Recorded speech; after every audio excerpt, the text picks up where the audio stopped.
In life, we have moments of time to make a difference for someone.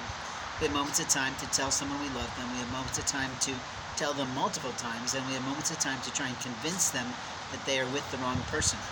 We also have moments of time to literally try to give them a dowry. Dowries are kind of old school. Dowries are something that many cultures around the world used to do.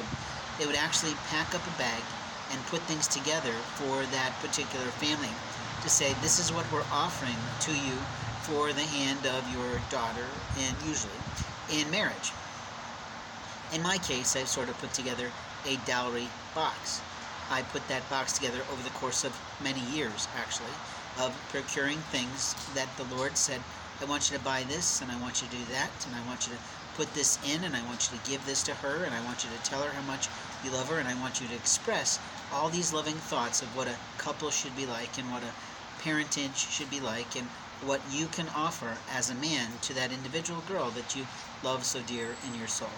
The truth is, I do love her like that, and there's a wonderful song by John Michael Montgomery that sings that song. But the reality is, the line that I love the most is, I'll move heaven and earth if you be my girl, or something along those lines. I'm not a perfect songwriter, for sure, but in reality, that's what he says. And in most people's lives, in my life, and in my own father's life, his wife was important to him. In my life, I feel that a partner, a life spouse, is really the fortune of one's life. I often told the woman I loved that she was the fortune. I tried to remind her of that regularly when her own situation wasn't feeling right anymore. And openly, she had a lot of things to challenge in life, for sure, and so did I. But I'm a different person now. I'm a more mature person. I'm a person who's grown a lot. I'm a person who's moved on. I'm a person who's moved around. I'm a person who's traveled the Midwest. And I'm a person who literally records audio files all the time because it's my right to do so. But in life, we have moments of time to make a difference for people. And when I talk about that, I really mean it. The other evening, I got a lovely gift of a pizza and breadsticks from someone that I really didn't want to receive it from a place that's somewhat close by, but I wasn't really hungry.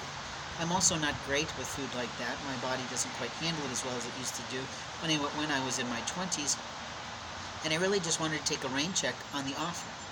This morning I had the chance to talk to that young man who is allegedly the manager of that shop, but it didn't really go as well as I planned.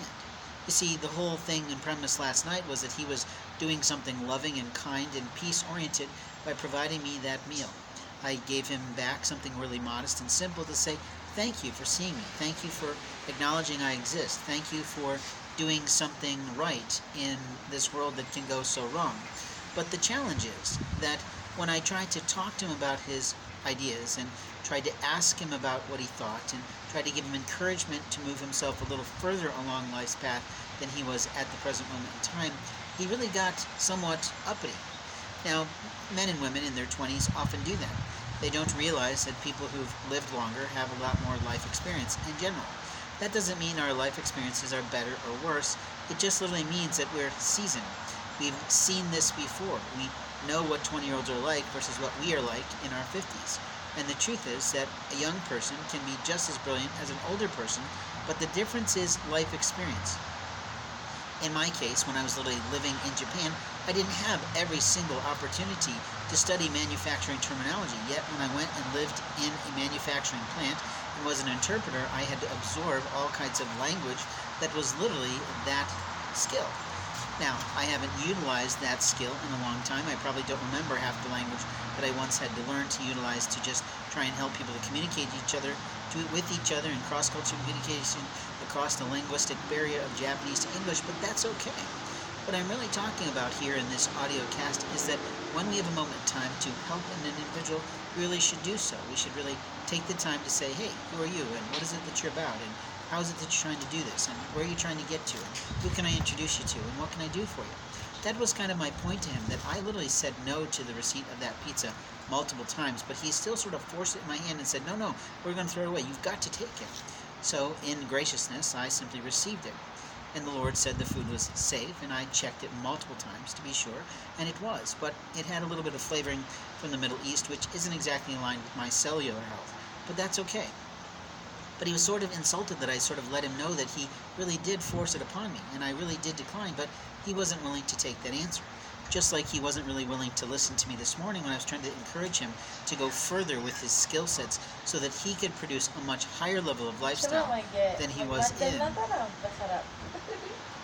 So now I've got some company at the table who's not paying attention to the fact that I'm recording something. So what I'm going to do is close up and simply say, in life we have moments of time to make a difference for someone. And when we do that, we really make a difference for someone. Thanks for listening.